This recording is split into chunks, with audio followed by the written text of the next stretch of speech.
Hello everyone, আমি Emdadul. Welcome to our channel. Aam Aadmi Party কি শেষ? আমরা জানি আজ থেকে 3-4 মাস আগে আম আদমি পার্টির যে সমস্ত নেতা লিডার রয়েছেন তার ভেতরে উল্লেখযোগ্য বা প্রধান যে নেতা লিডার ছিলেন যার নাম অরবিন্দ কেজরিওয়াল। একসময় দিল্লির মুখ্যমন্ত্রী ছিল।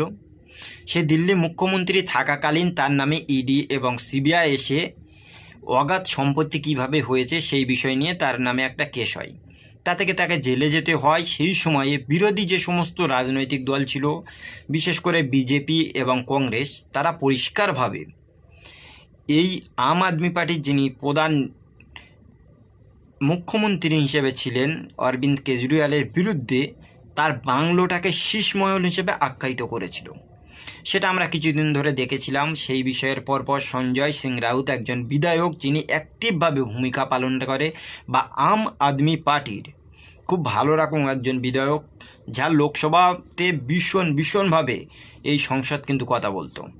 এমনকি তার পরে আমরা দেখেছি যখন আম আদমি পার্টির অরবিন্দ কেজরিওয়ালকে জেলে যেতে হয়, তার পরবর্তীকালে কয়েকজনকে আরও জেলে যেতে হয়েছে। সেই সময় আতসী তাদের এই আম আদমি পার্টির দায়িত্ব পালন করেছে। কিন্তু সেই আম আদমি পার্টি আস্তে আস্তে নির্বাচনে আবার ক্ষমতায় আসবে বলে চেষ্টা করেছে বা এবারে নতুন করে তারা রাজনৈতিকভাবে লড়াই করেছে।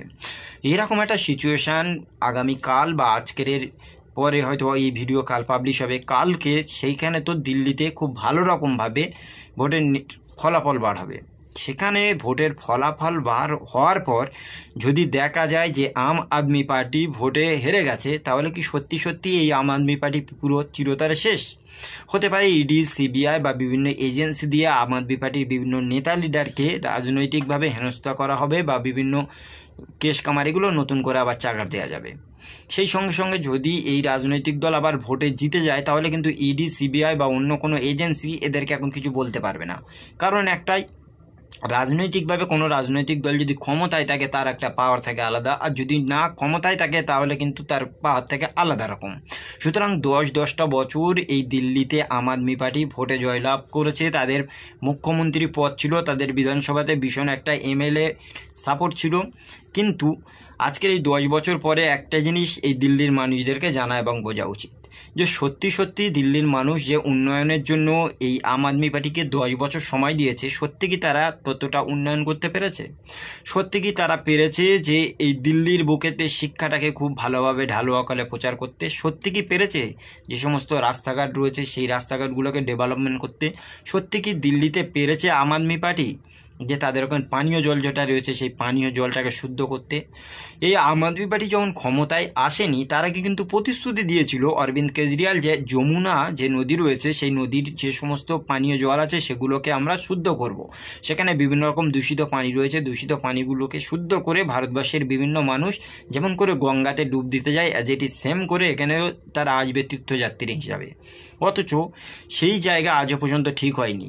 রাহুল গান্ধীর একটি আমরা ভিডিও দেখেছি, যিনি ওই পানি বোতলে করে যমুনা নদীর পানি এনে বলেছিলেন যে কেজরিওয়াল আপনি তো বলেছিলেন যে এই নদীর পানিগুলোকে ফিল্টার করবেন, কিন্তু আপনি করতে পারেননি। তাহলে এখন কি আপনি এই পানি খেতে পারবেন? যদি আপনি খান তাহলে আপনার সঙ্গে দেখা হবে আমার হাসপাতালে, বিকজ আপনি তো এই সময় শরীর খারাপ করে নেবেন কারণ এই পানি খাওয়ার জন্য। এমনকি আমরা দিল্লির বহু সংখ্যক জায়গায় দেখেছি বাসেরগুলো ফ্রি দেওয়া রয়েছে, তাদের বাসের জন্য টিকিট লাগে না।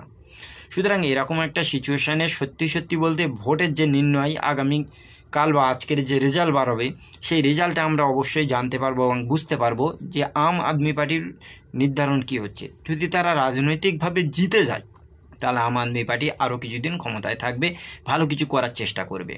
কিন্তু এই আম আদমি পার্টি যদি একবার রাজনৈতিকভাবে ভোটে হেরে যায় তাহলে কিন্তু এদের অবস্থা খুবই খারাপ হয়ে যাবে। এমনও হতে পারে এই রাজনৈতিক দলের নাম ও নিশানা মিটে যেতে পারে, এরা কিন্তু শেষও হয়ে যেতে পারে। প্রতিটা রাজনৈতিক দল একবার যদি ক্ষমতাচ্যুত হয়, একবার যদি ক্ষমতা থেকে সরে যায়, তাদের সেই ক্ষমতায় আবার ফিরে আসতে গেলে অনেক দিন একটা ক্ষমতা লাগে, বিশেষ করে প্রতিটা রাজ্যে।